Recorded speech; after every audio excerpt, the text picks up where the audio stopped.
So, welcome everybody to this, UN Food Systems Summit dialogue. We are here today to ask the question, how to support small businesses to make our food systems more resilient to climate change. First of all, just want a little bit of call etiquette. So please do, as we're starting to do, use the comment box if you want to chip in and ask a question or make a comment. That's a great way for everybody to participate. Keep your mute on if you're not talking, because that just stops background noise. Also, it's lovely to see people's faces though. So if you're okay and it doesn't feel intrusive, please do turn your video on. It makes it feel like we're all together in the room as best we can in these funny times. The call is being recorded, so just be aware of that. We will post it online afterwards. And that also means don't share any commercially sensitive information. If you're somebody running a business, just keep it about the ideas and the work you're doing, but don't share anything that might be commercially sensitive to you or to others. I also need to say thank you to our sponsors, EIT Food, who's through their EU funding, sort of helping us fund this round of dialogues that we've got going on at the moment. So with that all said, I'm actually going to hand over, because today is it's really a coming together of two groups that came out of the UN Food Systems Summit. The first is the Good Food Hub, which I run, which is about small businesses, and I'll talk a bit more about that in a minute. But it's coming together with the Coalition of Action for the Climate Resilience Food Systems. So a group of people that came out of the UN Food Systems Summit to work on the climate resilience of our food systems. And we're delighted today to have Sylvie Wabbs, who's from FAO, who are providing some of the leadership alongside UNFCCC for the Alliance. And Sylvie, let me just hand over to you for a second to just say welcome and kind of introduce the Alliance and explain to the people here what your goals are for making our food systems more climate resilient. Thank you very much, Jan. I'm delighted to be with all of you here today. I'm Sylvie Wabbs. I'm an agronomist working as a resilience advisor in the Food and Agriculture Organization based here in Rome. I'm speaking to you here on behalf of the Alliance, especially because Youssef Nassef, who's leading climate change adaptation and kindly is hosting with Julia and Mutsomi on this the support for this climate resilient food system alliance as being shaped by the UN Food Systems Summit, where I think many of you have contributed. I'm standing quickly in to open this meeting on the name of the group, really at the core of the work behind this alliance. And we're very happy to welcome all of you, so bringing together this Climate Resilient Food System Alliance and the Small and Medium Enterprise Group, so that we can have this dialogue together. This is very important for shaping and transforming our agri-food system. And this is very important that we are together, that we talk about this solution, that we share some language and share the aspiration and the action on the way forward. It's very clear that the agri-food system is both part of the problem that we are facing today, but it's also part of the solution, not only to the climate crisis, but also to the biodiversity crisis and some of the other crises in pollution, health, and so on. So what we're really looking for and working together is working on the solution for transforming our agri-food system, so that the agri-food system is really one of these main climate solutions. Here we're really looking at the climate crisis in particular, but being connected with these other ongoing crises. Climate change, and the latest IPCC report is very clear. Climate change is driving both the planet and humanity to quite serious, catastrophic scenario. And action from all together are needed, whether it's public, private, community actors, all together. We must act now to reduce vulnerabilities, manage multiple risks, and manage impacts from climate change. So in addition, the IPCC report and the latest SOFI report, which is produced by FAO and partners, which is the state of food insecurity, showing that the numbers of people facing hunger are also increasing. This is not only due to climate change, it's also related to conflict, but climate change is a big player and a big aggravator, multiplying risks in fragile settings in particular. We're going to if it's like that, we're going to surpass the 840 million people by 2030 who are facing food insecurity and hunger. The focus of the Climate Resilience Alliance and some of our talk, hopefully today, is looking at especially those most vulnerable areas, the small island developing states, the least developing countries, Africa being also one of the continents most at risk from climate change, and looking at how small and medium-sized enterprise, who are really the backbone of most countries' economies, can contribute in building, in transforming our agri-food system to become more resilient and sustainable. Of course, this includes the whole range of knowledge, technologies, and together with not only risk and impact management, but reducing greenhouse gas emissions. So your expertise today is very, very important. I hope we will have many of such exchange and dialogue, because today when we talk about agri-food system, we tend to talk a lot about the production side of food and not always connecting it enough with the processing, storage, distribution up to the consumption of food. And this is where the system, the agri-food system approach is so important. And the small and medium-sized SMEs are so important in their action. So we are going to share later with you the way this Alliance, Climate Resilience Food System Alliance, is having a portfolio of integrated solutions, and how these solutions, speak to all of you in terms of, there's a number of risk management tool and impact management tool that we have out there, between the climate risk insurance, disaster risk reduction, nature-based solution, social protection, the risk governance. Many of these solutions, we need to unpack and discuss these today.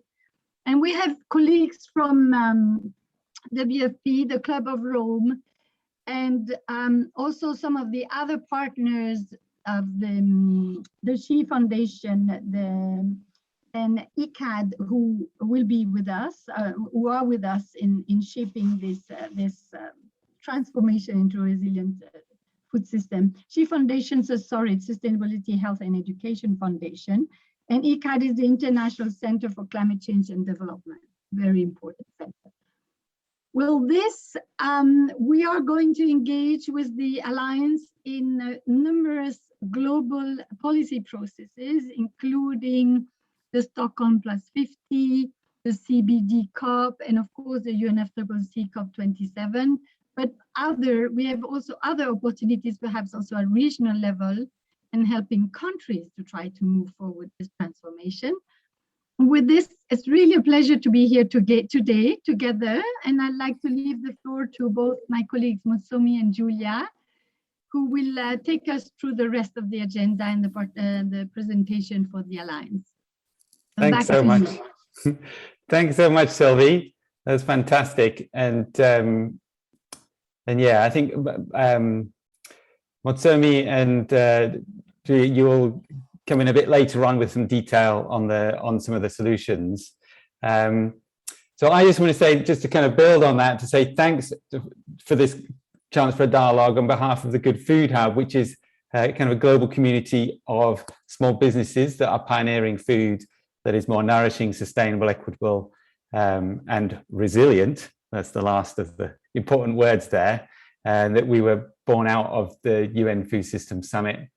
And one of the things that came really clear as we did that work over the last year is that small businesses, we're about half the food system. You know, we manage about half the food economy, and we're really important as the kind of final bridge often to the farmers, the fisher folk, kind of both innovating and then bringing those innovations to those folks on the front line of farms, and making our production more resilient in the context of climate change.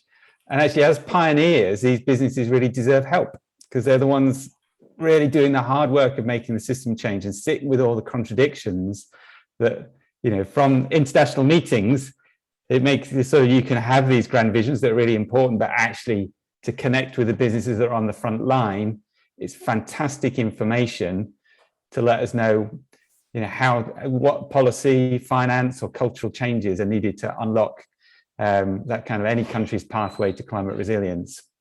We actually, just ahead of this call, we put the word out, say, hey, who in the network, what are you doing? And there was all sorts of great responses. Lots of people working on kind of biofertilizer from all sorts of different forms of waste, whether it's chickens or food waste.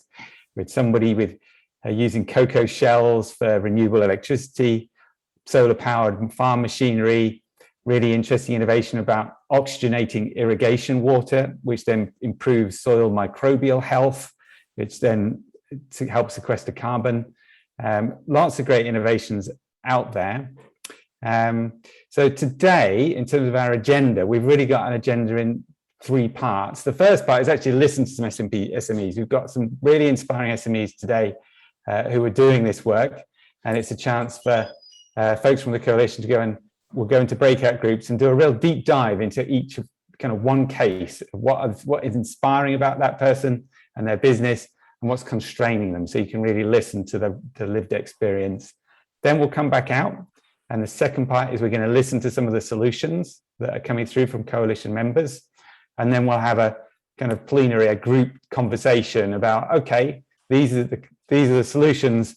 How might they work well with SMEs to drive this agenda forward? So we'll come back to that at the end. Yeah, so it's time now to do that listening to the SMEs. We've got 3 wonderful SMEs. The first group will be with Pratap Thapa from AQysta, which Pratap is Nepalese, based in the Netherlands, but driving out an innovation with a kind of water-powered irrigation pump, irrigation system. You can see the picture behind Pratap's head, actually, a bit in action. Then we've got Rafaela from Nu in Brazil, who produces delicious Brazilian food, but sourced in ways that are very thoughtful about climate resilience. And then Aries, whose company is Circa 1740 Coffee, and he's working with his coffee farmers in the Philippines to manage all sorts of climate risks and the like. So we're going to break into those groups, and yeah, at the end, we are actually going to ask one of you, someone's going to volunteer in each case as a rapporteur to come back and say what inspired you about this person and what they're doing, and what you think, what did you hear that might boost the impact of a company like theirs in their work to address climate resilience. So I'm going to look for some feedback at the end. But Alice, do you want to send us out into our breakout groups, and we'll get into a deep dive? Welcome back, everybody. I don't know about you folks, but it was wonderful to hear the amount of amazing work that was going on by Aries with his coffee farmers. So I'm sure we'll hear some little pieces from others. So just got a couple of minutes actually to hear from the rapporteurs. So it's going to have to be very to the point. But yeah, what inspired you about the conversation you joined, about the business or any other businesses that shared?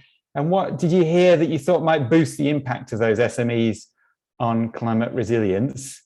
And yeah, maybe we'll just start with my group, and Peter, if you want to jump in, and then we'll jump across to the other 2 groups. Excellent. Yeah, we have had a very good session with Aries, and so the most inspiring, I think, what was actually to see him talk about all the work that he does. I mean, he's a coffee manufacturer, but he's more passion to help farmers improve their livelihood. So I think that was very, very inspiring. So we talked about the different type of supports and work that is involved. So the problems are mainly flooding, low prices, and access to markets. So the example that he gave is help to put in a street so that they can get out their produce out. But then now working on expert system for climate smart agriculture to provide services to farmers to help them increase their yield and improve their livelihoods. I mean, there are many more aspects, but I think these are here my 2 minutes. So very, very nice discussion. Thank you. Thanks, Peter. Okay, well, who was with Rafaela? Who got as a representative? Julia. It was me. Okay. Yeah, I'm sorry, and actually I have to excuse myself with my group because we thought we had more time, and then we were just, dragged back into the plenary. So apologies, you guys. Yeah, that was too short, but very, very intense, I would say. So Rafaela ran us through the amazing work that NU is doing in Brazil. And it's incredibly interesting how, sustainability is at the core of all the ideas, the planning, the producing, but also, the consumer education that runs through the company. It's focusing on very, very high aspirational standards in terms of being completely carbon neutral. And at the same time, it's focusing on products that are local and that have like a very high nutritional impact, such as manioc. I must say what I found very interesting from Rafaela's presentation is, well, first of all, her personal drive. She told us that her idea for the company was born out of, her having kids and really having that push for a better future for them, which I think we can all deeply relate to. And then on a more practical level, in terms of the steps she's taken for the company, it was impressive to see how, each phase of the production and let's say, delivery or selling cycle was really well thought through in terms of even the part of the products that are not sellable or that cannot be necessarily consumed in the first hand do have a second life through another company that she's partnering with, which I found very cool.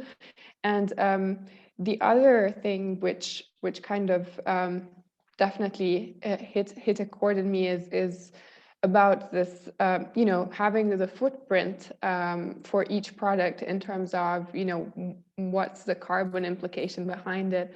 And as you know, greenwashing is a huge phenomenon nowadays, but with people like Rafaela and the way they're doing it so meticulously, it definitely has another kind of added value to me. So that in a nutshell was my recollection. And again, apologies to you guys in the breakout room. I lied. I said we had more time. We didn't. That's okay. Great. Well, that was really, for me, it's exciting to hear. If our company, I think Aries, you're very much focused on the farmer's sort of point of the value chain. It sounded like with Rafaela, there's a whole play up and down, changing consumer behavior and actually thinking about secondary uses for some of the things that get closer to a circular economy. So lots of different points of intervention there. And now we move over to a different point. So who was with Pratap and could provide some highlights from that breakout? Olivier. It's me, Olivier from FAO. No, great stuff. That very good discussion. I mean, basically, what Pratap company is doing is a technology that uses the energy from river flows to pump water to irrigate crops, primarily high-value crops, as a complement to maybe staple crops that the farmers have. But what really, first of all, the technology itself is great because you don't need energy. You just need the water that you already have. And it allows farmers to earn more money because they can grow these high-value crops during the dry season and so on. What inspired me is actually that they don't stop to the technology itself. They look at the whole, supporting the farmers in the whole, all the steps of the food chain, you know, from training, from finding markets, from financing, and the farmers. It's kind of they don't have to pay upfront. They pay based on the revenues they get from their harvest, and if they really get a bad harvest or disastrous harvest, they only have to pay. It's like an advance. So obviously, this in terms of resilience is great, and but some constraints, very realistic constraints, which I think might apply to many SMEs in the agriculture field, which is ability and willingness to pay, because we're dealing with small-scale farmers, which sometimes often don't earn a lot of money at the beginning, and only when they have the technology, they can start earning more. So hence the whole benefit of not asking upfront payments. But still, this is a challenge, also because they are used to donations and to subsidies, you know, assistance projects, aid projects, which just dole out things. And this is not the right way to have a market approach, which ultimately is the sustainability guarantee in terms of continuity. And so they face that. But for the company itself, they face the issue of lack of continuous support also themselves, and to program over the long term and on a larger scale. They already sell these funds to like 7,000 farmers, but the whole package is just 100 farmers in Malawi, India, and Nepal. So big challenge to do the whole value chain, but also for their own survival. And I suggested that you need to document, even in a simple way, the costs and benefits, you know, of your endeavor, your business, to go beyond the pilot phase, because Pratap mentioned that pilot phase is nice, but if we want to scale up, this is where the challenge is for the farmers, for his companies. And I think documenting these results, even in a simple way, can really help convincing people of supporting on a more continuous basis, and allow them to have a program rather than a short-term pilot project. There's many other things, but I think that kind of captures what inspired me. Thank you. Thanks so much, Olivier. Yeah, hearing that, I mean, it's struck into by several of the stories about the extent to which it's clear that these small businesses, your success is bound up with the farmers that you're working with. You know, you really have to make sure that the farmers are thriving and successful, because otherwise your company won't be thriving and successful either. And it's that like kind of intertwining, that total commitment and interdependence, that means you've got to find solutions for them. And I think there's a real power in that, and the position you play in strengthening our food systems there. So this is a good moment. I mean, all those stories really inspiring about the front line, hearing the reality of it, the good work that's going on and how hard it is. But this is a good moment to kind of pull back out and say, well, actually, at a global level, this alliance of people working on climate resilience for food systems, you're thinking about this at a really big scale and are willing to roll out some solutions which will help support and expand the number of people doing this kind of work. So yeah, I'm delighted to kind of invite Julia Weatherhog and Mutsomi Malajane, I've mispronounced your last name, sorry, Mutsomi, from UNFCCC, to share a bit about some of those solutions, and actually hear some other members perhaps share some of the ideas too. Listen carefully, everybody, because at the end, I'm going to take a little note of some of these solutions coming forward. I'm going to ask you at the end to give the thumbs up for any solutions that you're like, yeah, that will make a real difference to small businesses like mine. And we'll just do a quick, fun, reaction about which of the solutions that get put on the table get a positive reaction from entrepreneurs around the world. So we'll do that after. Listen in. But yeah, over to Julia and Mutsomi to take us through the work of the CRFS Coalition Alliance. Thanks, Ian. We'll try to keep it short and sweet. Just for everyone to know, I'll be delivering a little bit of an introduction about the Alliance and how it came into being, and then we have our colleagues here, Peter, Sylvie, and Motsomi, they will provide a bit of a deep dive in the solutions and give us a couple of examples of the solutions. Now, for the purpose of this meeting, of course, we can't describe each solution in depth. So please be aware that these 3 examples are just, a pick from the bigger bucket that we have. But yes, in the interest of time, we've selected these 3. So what I'm going to do is I'm going to pull up a couple of slides, if it's okay for you, Ian. Yeah. They should be coming up. There we go. Well done. I'll just pop it on presentation mode. Okay. Can you guys please confirm you can see? Yeah. Yeah, great. So how did the Alliance come into being? It was actually born out of the Food Systems Summit, and it was launched at the summit in September 2021. As you know, the summit was actually launched by Guterres a couple of years before to deliver transformative change in the way that food systems produce, operate, and towards their resilience and sustainability.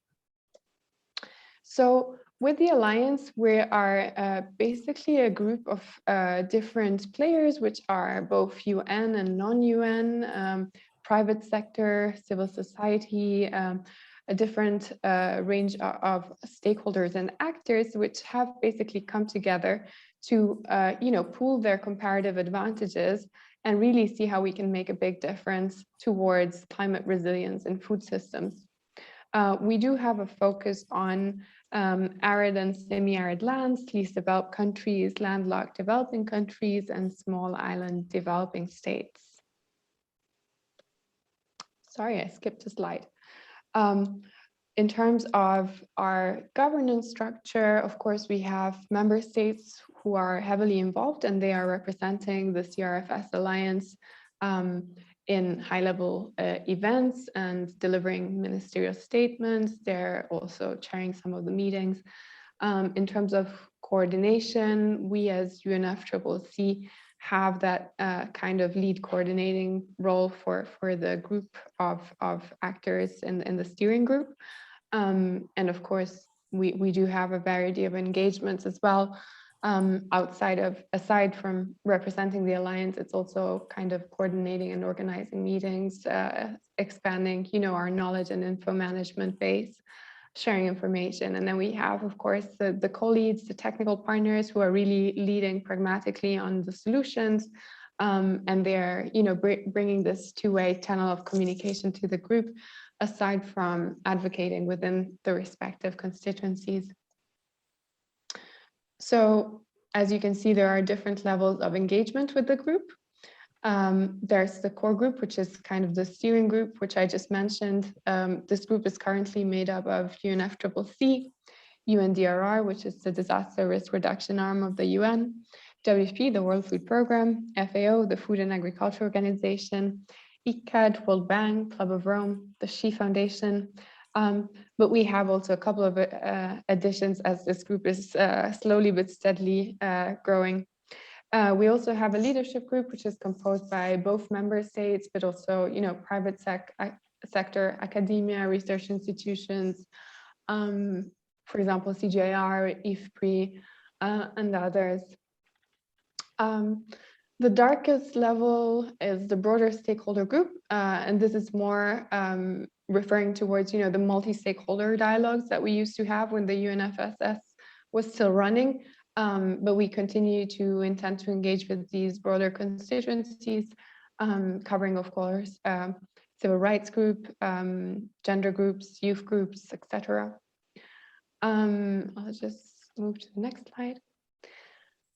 I am just going to touch briefly in terms of the examples of the solutions which we have within the Alliance, because as I said, there's going to be a deeper dive with concrete examples and stories from my colleagues. We have solutions which focus around climate adaptation and mitigation, but also disaster risk reduction and management, as well as integrated policies and plans.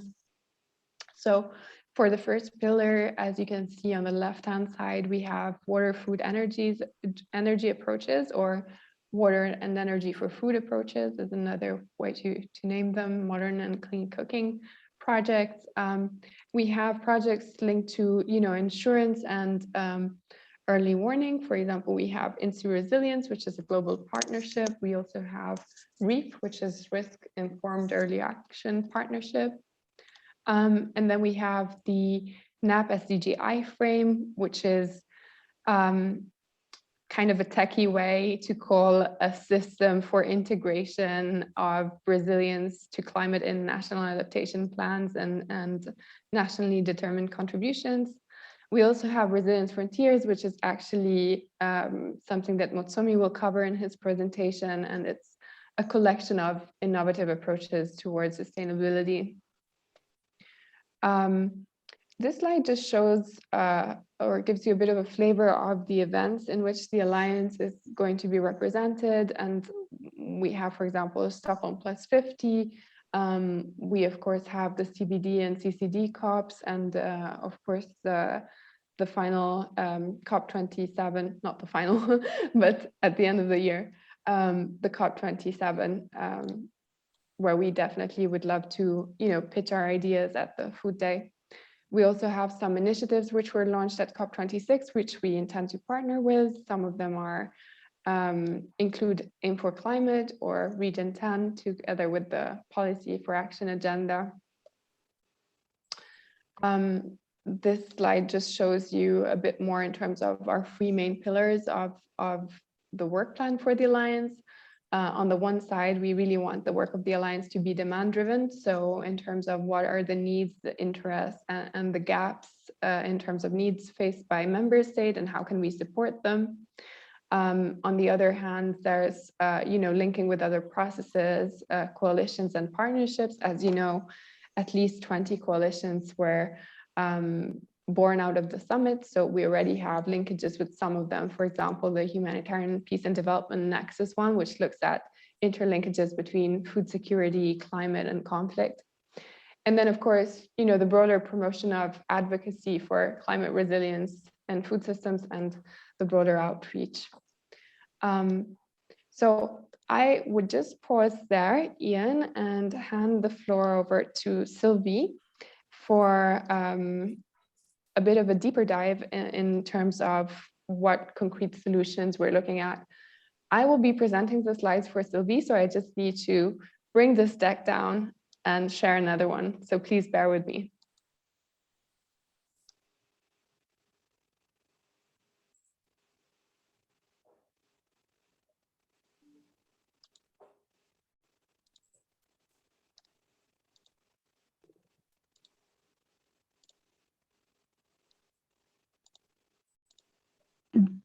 Julia, you're putting the slides up now, or do I Yeah. wait? Yes? Okay, super. Yeah. Thank you for passing me the floor. I think we see the third slide. Maybe if you want to put the first one and then quickly the second one, actually, that was just introducing the presentation. Thank you very much, Julia. Look, it's the task is difficult because you, with the very good example of SME action that was shared earlier, we discussed in group. I think the three were very interesting. Those were very concrete examples that touch on many of the aspects or solutions that were collected during the Food System Summit on this. And here we're looking at the priority area on resilience. And in the priority area on resilience, there are several coalition or alliance that were born. And here we're really looking at the climate resilience. So the one that is focusing on climate risk. As you mentioned, Julia, many others are addressing some other risks, although all these are connected. So here I'm just going to talk about sort of broad cluster of solution or broad cluster of climate actions that some of you have already illustrated in the working group presentation and the sort of live examples of the ongoing work. But I'm going to cluster these in some of these big group of actions that we have and that we support, especially here in FAO, but with the Rome-based agencies, with especially WFP and IFAD and many other partners also on this coalition. And the first one really looks at the climate change policies and capacities. And you all know about the sort of a country, institutional mandate in line with the Paris Agreement, but in line with some other global policy processes to deliver on the NDCs, the NAPs, but also DRR plans or long-term carbon strategies.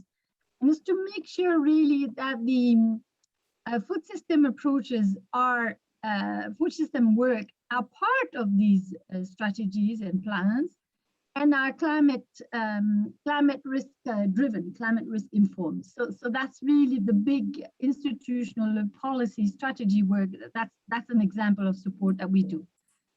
The second is more of a sort of a landscape, farm, business, field-based approach, and it's really looking at both the mitigation and adaptation resilience elements of the climate action, but taking some of the food, water, energy nexus work or energy smart agri-food system, the carbon neutral commodities, especially tea and coffee, those are other examples. And how do you really apply the management of risk, climate risk and impact all along the agri-food to food value chain? So there's a lot of actions which are connected to that area of work. The third area of work is really on data, technology, innovation. It's a lot of things to do on agrometeorological services, but together with actionable early warnings, for example, geospatial information and services. Also the whole work of the interaction between rural and urban areas and the way green cities can really help to transform our agri-food system. And the last one is very much linked to finance, trying to mobilize the climate finance, but not only climate finance, other type of finance, development finance, but also humanitarian finance to respond to the climate risk and impact that we are facing today. So here we really also like to bring not only development work, but responding to the climate extreme events, like we have the big drought in the Horn of Africa, for example. I think my time is up. Maybe I'll quickly show the last slide. Sorry, I'm talking too much.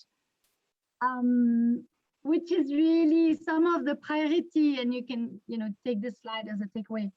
Priority action for that we in FAO will really engage ahead of COP27 and 28, again with many partners. And that's really, again, remember, bringing the agri-food system not so much as a problem, but as a solution. And so really applying these various climate actions on the recarbonization, really in terms of greenhouse gas sequestration, on adaptation and resilience, that's also linking climate, biodiversity, and land degradation, on the metrics which are really needed for adaptation and mitigation. Mitigation, as you know, we're much more advanced, but we have quite a number of tools and data that are available to share. Promoting innovation for green and climate resilience agri-foods, especially in the COVID-19 recovery processes that we are facing. That's a big challenge.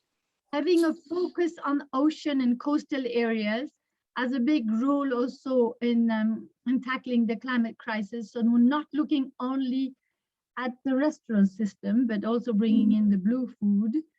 And of course, the question of inclusivity and focusing on the most vulnerable people, and with the gender dimension, that inform all the climate action. And then the bottom line is really a sort of summary of all these climate sort of processes and plans and strategies that are important, including what we have as part of the UN Food System Summit, the National Food System Pathways. So how can we, as an alliance and together with FAO and partners, work together in coherence and convergence of support of the countries that are wanting to transform the agri-food system and all actors of the agri-food system, and bringing this along a shared narrative of action that is going for like Rafaela said, scale up and going at scale and going deeper. Thank you. Thanks so much, Sylvie. That's great. It's really striking, the sense that the coalition is having to think at a real global level about its channels for influence, and the contrast with the very feet on the ground experience of the entrepreneurs who are doing it in practice, and that some of this, I hope, it feels like there's a gap between the two, and some of this work needs to be to lift these SMEs up so they're expanding their influence and the impact they're having on the ground, and bring the work of the coalition closer together, so that starts to touch those folks that are really doing the work on the front lines. But I heard, 4 broad buckets of solutions. It'd be great if people can use their buttons for a thumbs up. I'm going to go through and we'll see which of these 4 kind of buckets of work that the coalition and the well, are you a coalition or an alliance? We're an alliance. You're an alliance. Okay. We do still have two more presenters for the you do? So yeah. Okay, we're running a little bit out of time. Oh God. Okay. Can I just ask Peter then to be very swift, I guess, and then maybe Matsomi. I'll just pull up the presentation. Yeah, I can do without slides. That's fine. Okay. If we need to be fast here. Okay, sure. So one other bucket of solutions is really what we've been talking already in those examples. So it's about the climate risk reduction and management. So it's a lot around climate data, providing climate advisory, as we've seen in the example of Ariestelo. So giving advice, climate mixed with agricultural advice to farmers, coffee farmers and others, to manage climate variability, droughts, floods, and all those sorts of things. And then within that bucket, there's also insurance, index-based insurance. So, I mean, this could even also work for areas, farmers, if you have floods or droughts, so that those farmers can be insured. And this also helps greatly for farmers to be able to take more risk, right? I mean, if you're insured and you know that you don't lose all your assets, then you're also more willing to maybe try out new, which we need to do now, if we adapt to climate change, new practices. So that is also very, very important. And then the third one is kind of the early action and early response. So for example, it's a lot also used by humanitarian institutions, so that you would distribute food or assets early if you see that there's a drought coming. But again, similar to, I'm picking on you here, Arias, because you've got such great examples. Also, if we see that there's I don't know, tsunamis or floods or droughts coming up, so that support is being positioned and provided early before stuff happens. So there's this package, and there's global initiatives, established platforms that work on that. So we've mentioned that before. Insure Resilience is a global partnership around resilience. REAP is a global partnership around early action. So there's many countries and hundreds of partners involved. So I'm happy to share more information later, whoever is interested. So I hope that gives a okay overview here. Thanks, Peter. Yeah, if you allow, I can also just do just 1 minute. Yeah. One of the things that we have is the Resilience Frontiers Initiative. And the philosophy behind this is that part of it, there are many characters to it. We cannot solve the problems with the same mindset that created them. So it is a foresight process, or a foresight intelligence collective process, that we try to look into the future and then look at that resilient world and then work backwards in terms of what we need to achieve that. And we have several pathways. One of them is on regenerative food production. Assuming we are beyond 2030, we've achieved all the SDGs, but what will our food systems that are climate resilient will look like in that future? And we're looking at a lot of innovative solutions that are regenerative in character, that give back to nature, that lead to more positive results. And a lot of the startups or ideas that are happening here that already have that character, we are trying to do a scan and identify those and then promote them through the many channels and mechanisms that we have, so that we can mainstream that thinking into the future. So we have a range of solutions around that. But the most important part of this is the process of shifting the mindset to be able to forward think and think in a foresight way. Thank you. Great. Thank you. It's great to hear. I'm curious. I was gonna ask for these reactions, but I think I'm going to slightly struggle in a way to kind of pull out the discrete ones to ask for the kind of thumbs up. So maybe actually it's better just to start having some reactions, open up the discussion more broadly. And I know we were going to kick off with actually some reactions from a couple of the entrepreneurs who are on the call. So both from Rafaela and Aries, to say, hearing that, as SMEs, you know, what does it make you think about the work of the Alliance, and what it might mean for the Alliance to actually target its work in a way that supports the role of small businesses that are on the front line of doing this work? You know, which of the kind of solutions there do you hear and go, actually that's relevant to me? This could be something that's leveraged. So let's get first a reaction from the two of you, and then I can see Olivier, you've also got your hand up, and we'll open it up to others. So Rafaela, any first reactions to what you've heard about the work of the Alliance and how we can make it relevant to SMEs? Yeah, I feel that like all solutions are so broad and so intense and so deep, and to us is a music for our ears, because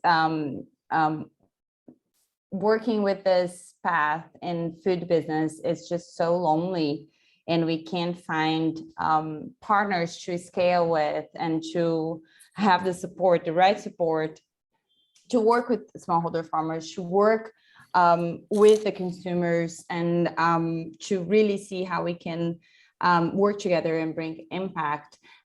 And to me, all the solutions and all the activities working in the Alliance are so important. And I just would love to hear how these will impact here in Brazil, and who are the ones that are sort of working with the Alliance in Brazil, and how we can connect. And that's what I asked in the meeting yesterday, right, Ian?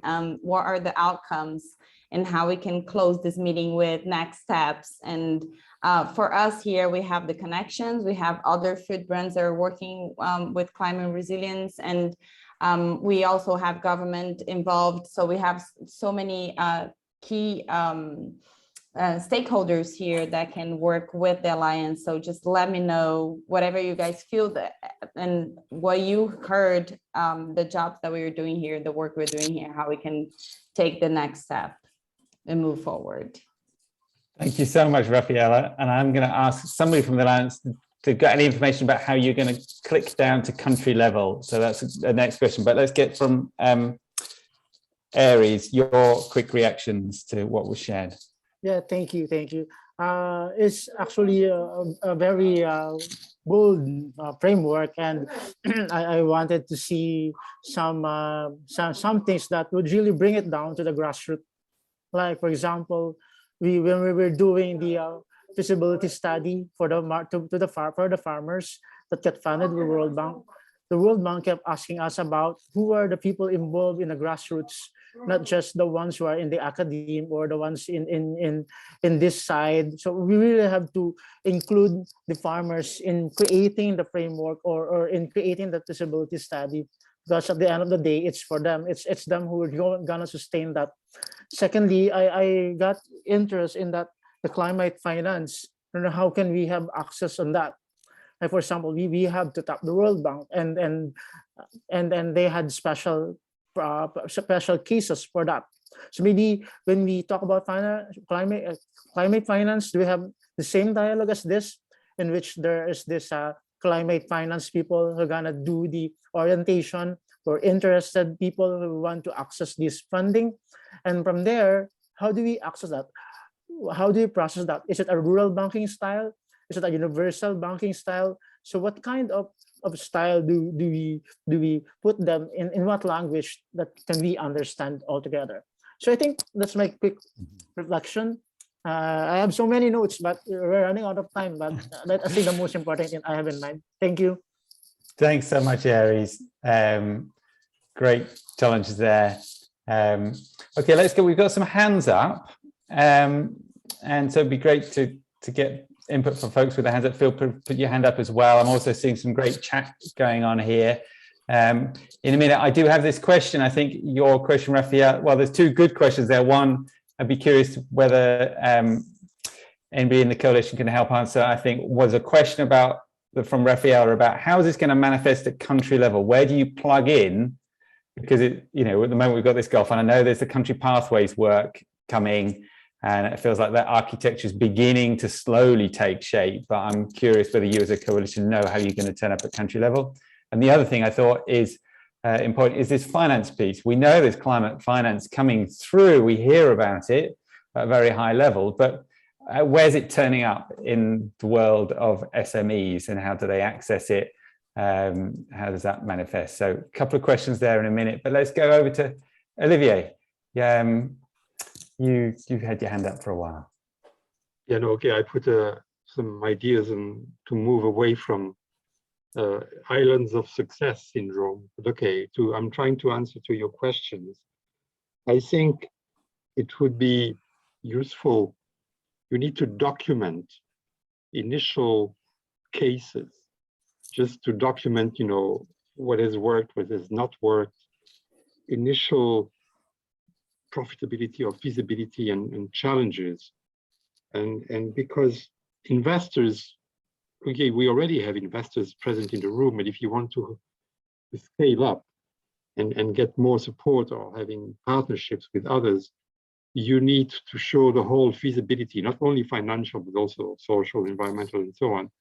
It's not a very sexy activities, but this documentation, I think, would help SMEs to scale up, to find more partners, and to link up to national level. Because once you document that, you can show, for example, that public-private partnerships are needed, because at the beginning it may not pay to invest. I'm thinking renewable energy for food chains, but if you put other benefits, environmental and so on, then it pays off.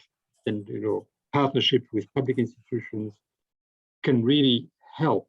And donor organizations, well, international partners can influence that if they get the right information.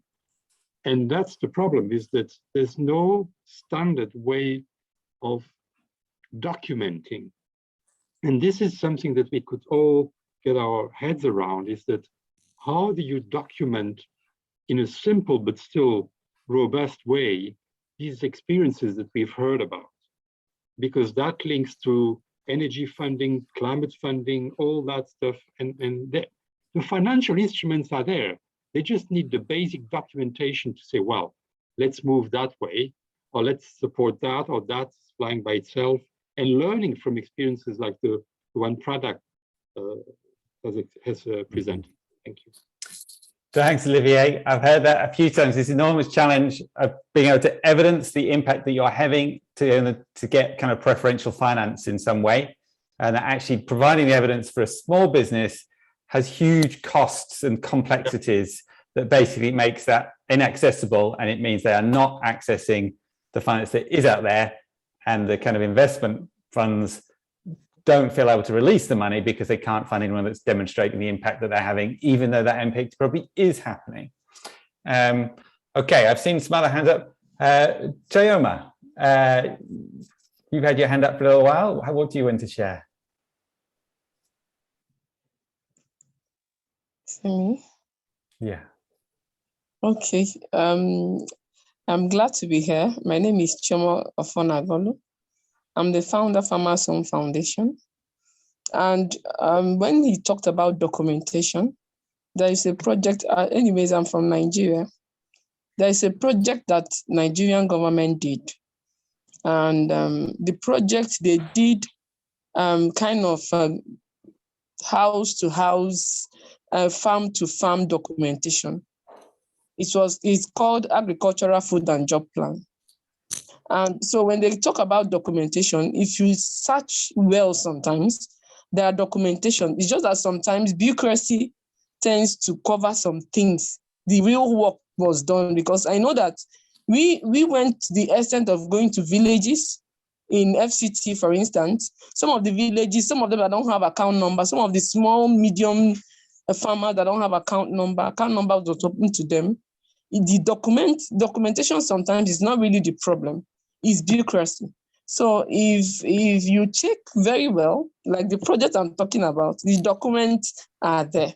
But how do we stop bureaucracy from affecting the small and medium scale enterprises? Because documentations are there, real documentation, because even the website, they have to use the map to capture your land in that project I'm talking about. So we don't have the problem sometimes about documentation, is bureaucracy. So how do we stop this from affecting the real grassroots farmers that really need the funding for any production they want to do? Thank you. Thanks so much, Chioma. Yeah, it's really at the kind of front line there is how to make these things work in practice and get all the information for folks. We've probably got only one more comment that I can invite. Motsomi, you're going to have some final comments, so I'm going to let you, you've got a little time there at the very end. Peter, maybe Peter and Rafaela, let's do one quick comment from each of you, and then we'll move to wrap up. Peter. Yeah, just to get on your 2 points, what information is available on country level. So I think we can certainly, I mean, if you let us know what topics you're interested. I mean, sometimes it's maybe not, there's maybe nothing going on in your country, but there's on the topics that you're interested, there's certainly things going on. So then you would have maybe to talk to others in other countries. So we can certainly make those linkages if you point out to us what those topics are. And then just very short about the climate finance. I mean the major problem really of there's a lot of funding out there, even from private investors that want to invest in climate finance and climate action. But the real struggle on the ground is to find what they call it in investable projects or pipelines. So it's really, it also goes a bit back to the documentation. I mean, cases that can be scaled where money can be invested. And also, of course, it has to be a bit aggregated. I mean, it can't be like just a few farmers somewhere, right? I mean, you need to have a certain size to be of interest to invest. So yeah, many challenges there. But I mean, one real challenge is to have those good examples on the ground. So if you have those, I think that will help a lot. Thanks, Rafaela. Final few words. Just wanted to say a little bit what Adi said and just share something that happened 2 years ago. We worked with Brazilian Agriculture Research Corporation, and we were funded for a project for 200,000 reais to have one smallholder farmer of cheese doing carbon neutral cheese in the region, and bringing a living lab with other 2,500 farmers could see how it is to produce carbon neutral cheese, and they can, change monoculture to regenerative agriculture in their land.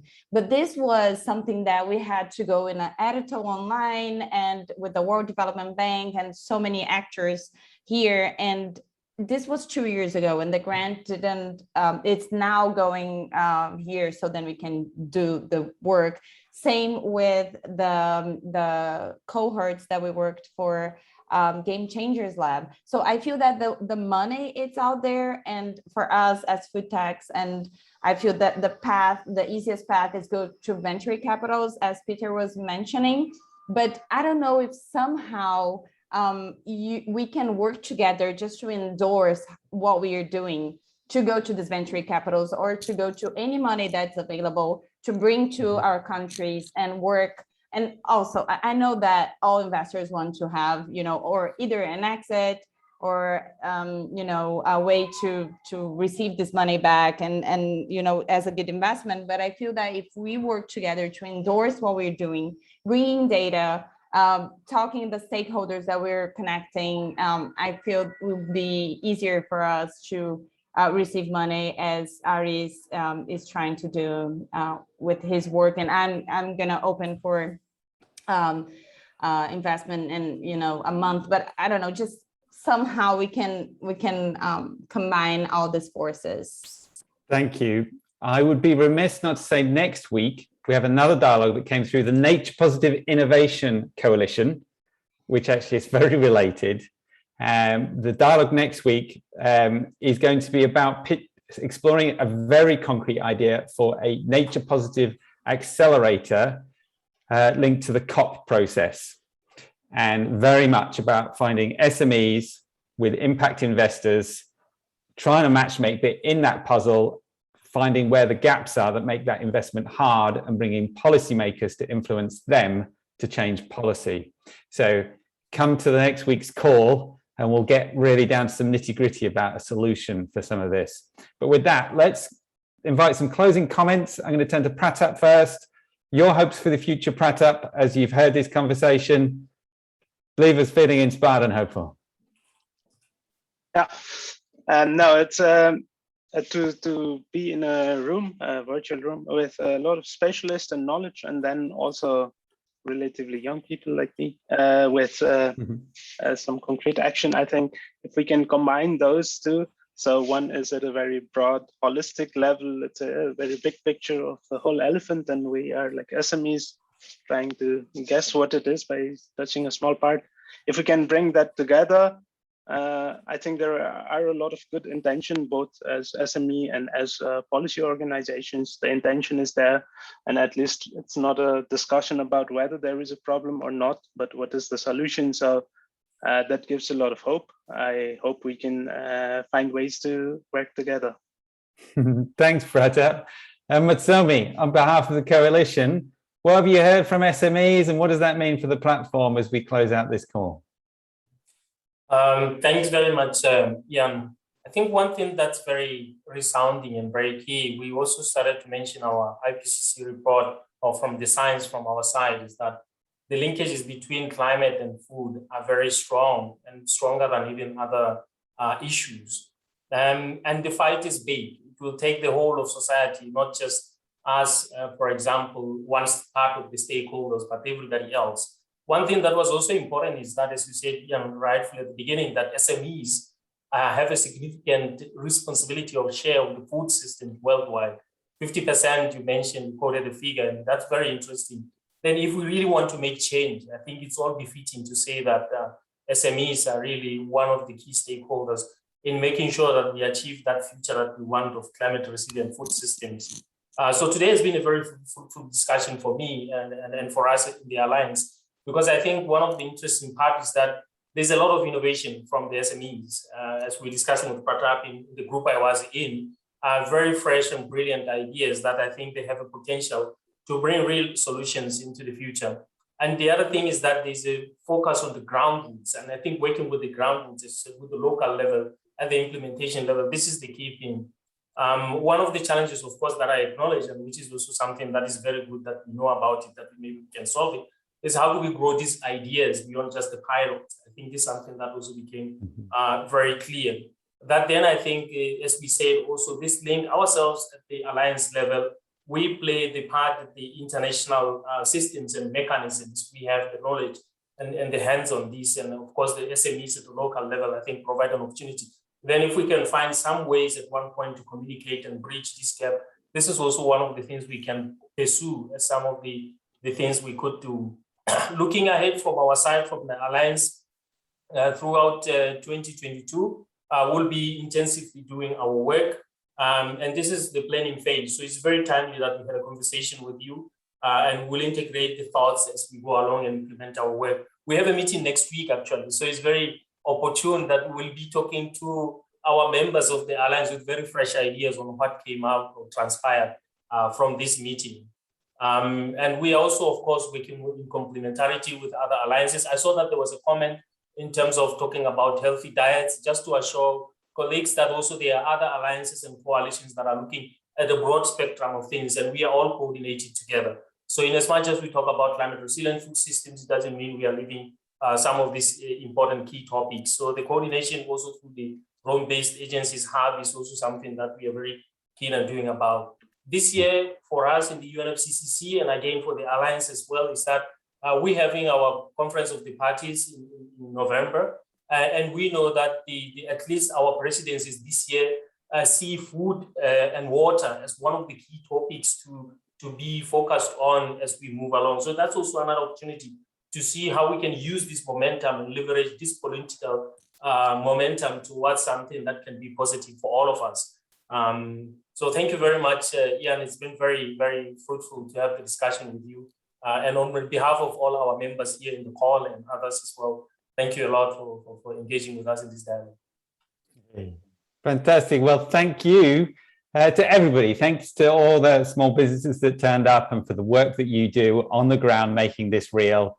Thanks to the coalition for the kind of thinking and connections and that you do at the global level to make this happen. And thanks for coming together today. It's really refreshing to connect the global to the local. Yeah.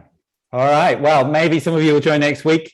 But thanks for your time and thanks for your effort. Okay. Thanks. Bye.